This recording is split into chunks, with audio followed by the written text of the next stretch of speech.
오늘은 하나님의 아들들과 사람의 딸들이 결혼한 것에 대해서 살펴보겠습니다. 교재 72쪽입니다. 창세기 6장 2절에 보면 하나님의 아들들이 사람의 딸들의 아름다움을 보고 자기들이 좋아하는 모든 여자를 아내로 삼았다 했습니다. 그래서 전통적으로 크게 이 세 가지를 벗어나지는 않습니다. 많은 학자들이 이 안에 이제 서로 주장을 하는데, 뭐냐면 천사나 영들 같은 존재다. 하나님 아들이 누구냐? 천사나 영들 같은 존재다. 아니면 왕이나 지배자 같은 높은 존재다. 어떤 사람들은 경건한 사람들이다. 이렇게 이제 이해하고 있습니다. 한번 살펴보겠습니다. 이 천사나 영들 같은 존재는 이 저스틴이나 이레니우스나 알렉산더 클레멘트, 테툴리안, 오리겐 등이 이제 주장을 했는데, 그 예 중에 하나가 이제 욥기 1장 6절에 보면 하루는 하나님의 아들들이 와서 여호와 앞에 섰고 사탄도 그들 가운데 섰다 해서 이 하나님의 아들과 이 사탄이 이제 이렇게 병립적으로 나타나고 있죠. 그래서 이런 걸 주장하기도 하는데, 또 하나 이제 우가림 문학에서는 하나님의 아들들은 만신전의 구성원이라 합니다. 우가림 문학이 뭐냐면 라스 샤문이라고 하는데, 이게 이제 지중해가 있으면요, 여기에 이 팔레스타인의 북쪽에 여기에 우가릿이라는 데가 있었습니다.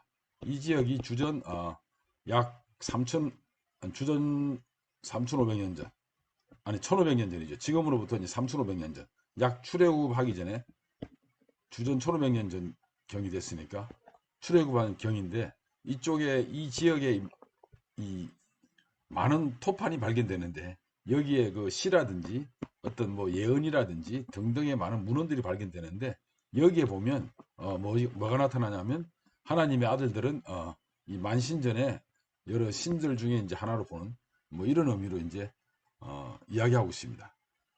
그러나 천사들과 인간이 동침이 불가능하다는 점에서 이것은 큰 약점을 지니고 있죠. 그리고 두 번째는 왕이나 지배자 같은 높은 존재로 이제 그 랍비들이 많이 해석합니다. 이건 주 2세기의 유대인들의 이제 해석인데, 예를 들면 시편 2편 7절에 보면 내가 여호와의 명령으로 이제 전하노라, 여호와 기대게 이르시되 너는 내 아들이라, 이러면서 이제 양자 사상을 이야기하는데, 이게 이제 왕이 시편 2편은 이 제왕시라고 합니다. 그래서 왕의 등극을 나타내기 때문에 이 왕을 보고 이제 너는 내 아들이다 이렇게 해서, 고대 근동에서는 이제 왕들이 거의 그 신의 아들로 이렇게 높임을 받았죠. 권위를 세워주는 위해서. 뭐 애굽의 파라오도 그랬고 많이 그랬습니다. 그래서 사무엘하 7장 14절에 보면 나는 그에게 아비가 되고 그는 내게 아들이 되리니 그가 만일 범죄하면 내가 사람의 매와 인생의 채찍으로 징계하리다. 여기서 이제 그에게는 누구냐면 솔로몬입니다. 솔로몬에 이제 대해서 이야기하는 건데, 그래서 이제 그는 내 아들이 되리라 이렇게 하면 왕이 된다 이 말이거든요. 그래서 왕이 이제 권력을 가진 상태에서 후궁을 마음대로 해석했다, 뭐 취했다, 이런 이제 해석을 이제 사람들이 하곤 합니다. 저 같은 경우는 이제 세 번째가 좀 맞지 않을까 하고 이제 분별을 해봅니다만, 이 세 번째 경건한 사람, 즉 가인의 후손과 이제 대주되는 아주 경건한 사람이라고 이제 보는 사람들도 있는데요.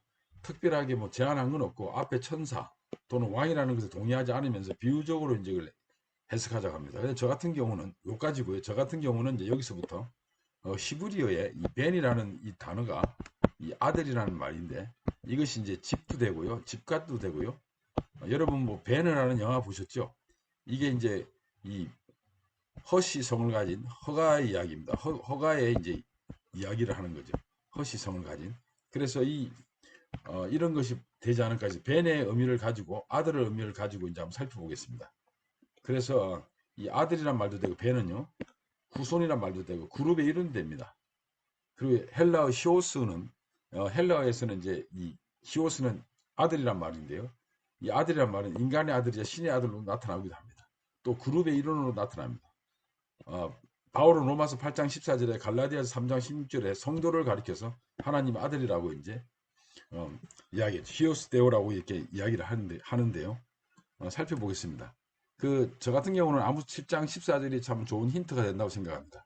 나는 선지자가 아니며 선지자의 아들도 아니요 나는 목자여 돌무화과 나무를 재배하는 자다. 이제 아마샤가 북이스라엘의 이제 그 제사장인 아마샤가 아모스에게 이야기하죠. 너 왜 여기 와서 이렇게 막 예언 활동하고 뭐하고 그러냐? 너 누구냐? 너네 동네로 돌아가라 막 이렇게 이제 이야기하지 않습니까? 너는 누구냐? 하고 물으니까 이제 아모스가 대답하기를 나는 선지자가 아니면 선지자의 아들도 아닌, 여기 선지자 아들이 뭐냐면 바로 이제 선지자 집단의 일원을 뜻합니다. 오늘날로 말하면 뭐 나는 신학교도 안 나왔다, 뭐 공부를 신학 공부를 한 사람이 아니다, 나 목회 과정을 받은 사람이 아니다, 뭐 이런 말로도 이제 확장시켜서 이야기할 수 있습니다. 여기서 하나님의 아들이란 말은 하나님을 믿고 따랐던 무리로 볼 수 있습니다. 마치 이제 하나님의 아들들이 사람의 딸들의 아름다움을 보고 자기들이 좋아하는 여자를 이제 아내로 삼았듯이, 마치 에덴에서 이제 하와가 뱀의 미혹에 빠져 선악을 알게 하는 나무를 본 적, 뭐 그게 이제 먹음직도 하고 보암직도 하고 막 지혜롭게 할 만큼 탐스럽기도 해서 그거를 이제 탐미하지 않습니까? 그래서 이런 의미로 보는 게 낫지 않을까. 그래서 결론적으로 말씀드리면 저는 이제 경건한 무리로 보는 게 좋겠다, 이렇게 생각합니다. 그 다음에 이제 구약 성경에서 하나님의 아들이 신약에서는 어떻게 이제 적용되냐면 그리스도에게 많이 적용됩니다. 구약 성경에 하나님의 아들이 신약에서는 그리스도에게 직접 적용되는 예를 보면 호세아서 11장 1절에는 이스라엘이 어렸을 때 내가 사랑하는 내 아들을 애굽에 불렀거늘 하면서 이건 이스라엘 민족들의 출애굽을 한 것을 이야기하는데, 마태복음 2장 12절에는 이 말을 그대로 인용하죠. 그래서 헤롯이 죽기까지 거기 있었으니 이는 주께서 선지자를 통하여 말씀하신 바 애굽으로부터 내 아들을 불렀다 함을 이루려 합니다. 이제 동격이 됩니다. 그래서 하나님의 아들이 바로 그리스도에게 적용됩니다. 그 다음에 시편 2편에 아까도 이제 살펴보았듯이 너는 내 아들이라 하는 말이 있지 않습니까? 이 말을 또 사도행전 13장 33절에는 그대로 합니다. 시편 둘째 편에 기록된 바와 같이 너는 내 아들이라 오늘 내 아들을 낳았도다 하면서 그리스도를 말씀하시고, 그 다음에 히브리서 1장 5절에도 하나님께서 어느 때 천사 중 누구에게 너는 내 아들이라 오늘 내가 너를 낳았도다 하셨으며 또다시 나는 그에게 아버지가 되고 그런 내 아들이 되리라 하고 예수님을 가리키는, 그리스도를 가리키는 그런 의미를 이렇게 볼 수 있습니다. 감사합니다.